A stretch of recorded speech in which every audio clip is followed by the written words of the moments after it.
والحمد لله رب العالمين وصلى الله على سيدنا محمد وعلى آله أجمعين. مدحوينها دولة بيدلان مدني سعيد عبد الله دني مدحوينها كحجينك دولة بيدلان مدني أحمد علمي عثمان gudoomiye ku-xigeenka koowaad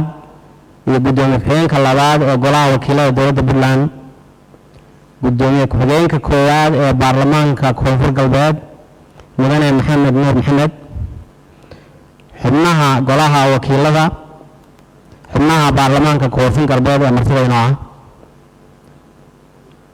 culimada diinka ciidamada qalabka sida marti-sharafta howlwadeennada golaha saxaafadda iyo dhammaan shacabka reer Puntland ee warbaahinta sida tooska ah nagala socda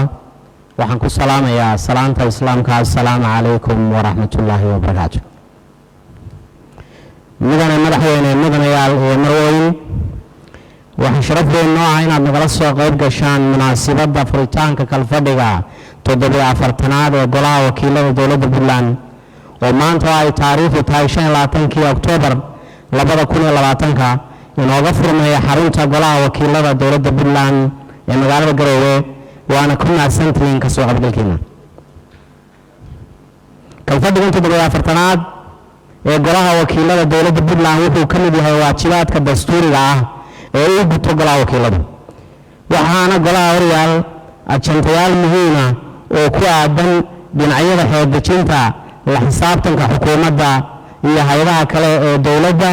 iyo arrimaha doorashooyinka heer federaal kuwaas oo dhammaantood ku adajantaha kalfadhigan 74aad ee golaha wakiilada dowladda Puntland. ugu horreyn inaan xuso waxqabadkii kalfadhi ugu horreyn waxaan rabaa inaan xuso waxqabadkii kalfadhiga 74aad ee baarlamaanka shanaad oo noo xidhmay 30 July 2020 kalfadhigaas oo ajantihiisu mid weyn lahaa waxaa golaha u qabsoomay intii kalfadhigu uu socday shaqooyin badan oo aad muhiim u ahaa kuwaas oo ay ka mid ahaayeen xasaan siinta gudoomiyaha bangiga dhexe si waafaqsan qodobka 4-aad iyo qodobka 111aad ee dastuurka dowladda Puntland xasaan siinta wasiiro iyo wasiir ku-xigeenno cusub si waafaqsan qodobka 4-aad iyo 8-aad ee dastuurka dowladda Puntland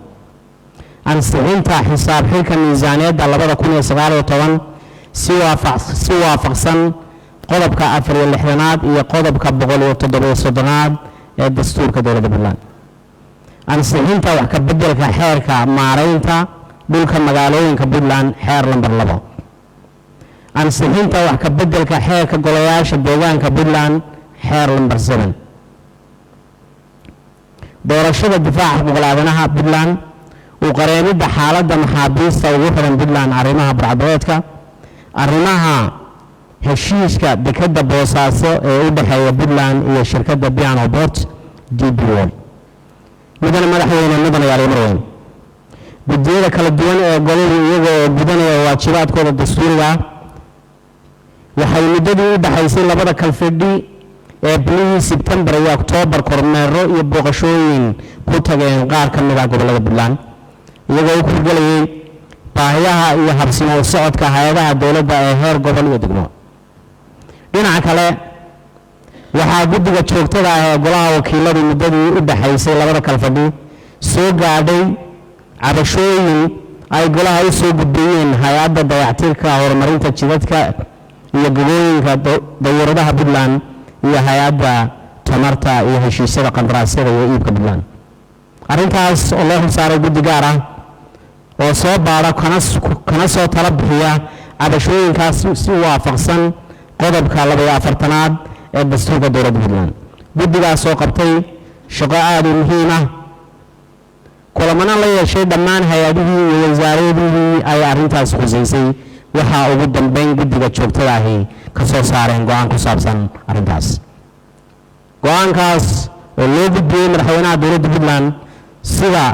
uu dhigayo habraaca wada shaqaynta golayaasha dowladda golaha wakiilada dowladda Puntland wuxuu ku suntan yahay inuu mar kasta doorkiisa ka qaato horumarka dalka. annagoo taas ka duulaynaa waxaa go'aan gole iskula qaatay inay ka qayb qaataan qaaraanka wadada Ceeldaahir Ceelgabo, wadadaas oo si isku tashi ah shacabka iyo dowladda Puntland u wargelinayaan. sidaas daraaddeed waxaa guddiga wadada Ceeldaahir Ceelgabo goluhu ku wareejiyey 200 oo foosto oo daamir ah, kaasoo goluhu kaga qayb qaadanayo ololaha qof iyo foosto ee mashruuca wadada Ceeldaahir Ceelgabo. haddaba anoo ka faa'iidaysanaya munaasabaddan waxaan dhammaan dadweynaha Puntland ugu baaqayaa in laga wada qayb qaato dhammaystirka mashruuca wadada Ceeldaahir Ceelgabo iyo mashaariicda kale dalka ka jirtaba, lana hirgeliyo ololaha qof iyo foosto. waxaan si gaar ah ugu soo jeedinayaa bulshada reer Puntland, gaar ahaan shacabka gobolada Sanaag iyo Highland meel kasta ay joogaan, inay si mug leh uga qayb qaataan dhammaystirka wadada, maadaama doorkoodii si mug leh uusan u muuqan. mudane madaxweyne, mudanayaal iyo marweyn, golaha wakiiladu wuxuu xiriir iyo wada shaqayn dhow la leeyahay golayaasha xeer dejinta ee heer federaal iyo kuwa dowladaha xubnaha ka dowladda federaalka Soomaaliya. annagoo taas xoojinayna waxaa wafdi ballaadhan oo uu hogaaminayay gudoomiye ku-xigeenka koowaad ee golaha wakiilada dowladda Puntland mudane Cabdicasiis Cabdilaahi Cismaan ay ka qayb galeen furitaankii kalfadhiga labaad ee baarlamaanka maamul goboleedka Koonfur Galbeed. kalfadhigaas oo furmay 19 Oktoobar 2020. waxaan rajaynayaa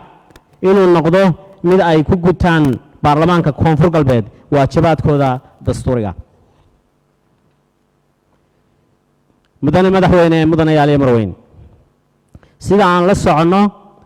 waxaan dhowaan dalka ka dhici doona doorashooyinkii labada aqal ee baarlamaanka federaalka Soomaaliya. sidaas awgeed waxaa golaha wakiilada Puntland u qorshaysan inay doorkooda ka qaataan arrimaha doorashooyinka, taasoo ay ugu mudan tahay doorashada xubnaha Puntland ku metelaya aqalka sare ee baarlamaanka federaalka Soomaaliya. sidoo kalena waxaa goluhu isha ku hayn doonaa habka maamul iyo farsamo ee arrimaha doorashooyinka, maadaama goluhu uu wakiil ka yahay bulshada loona baahan yahay in lala socdo arrimaha siyaasadeed iyo marxaladaha kala guurka ah ee Soomaaliya ay barayso. mudane madaxweyne, mudanayaal iyo marweyn, kalfadhigan 74aad waxaa golaha hore yaal qorsho howleedyada ay ka mid yihiin miisaaniyadda 2021, hindisaxeereedka dugsiyada quraanka kariimka, wax ka beddelka xeerka isgaadhsiinta Puntland, hindisaxeereedka ilaalinta afka Soomaaliga, wixii kale xeeraraha ee xukuumadda soo gudbiso, iyo doorashada xubnaha aqalka sare ee baarlamaanka federaalka dowladda Soomaaliya. gabagabadii, mudane madaxweyne, waxaan kaaga mahad celinaynaa kuguna bogaadinaynaa doorkii wanaagsanaa ee aad ka qaadatay xal u helidda arrimaha siyaasadda Soomaaliya oo muddo dheer cakirnayd, iyo in doorashooyin la isla ogol yahay ay Soomaaliya ka dhacaan kuna qabsoomaan waqtigii loogu talagalay. waxa kale oo aan iyagana uga mahad celinayaa madaxda heer federaal iyo madaxda dowladaha xubnaha ka ah dowladda federaalka Soomaaliya. waxaana soo dhaweynaynaa heshiiskii 17 bishii 9aad 2020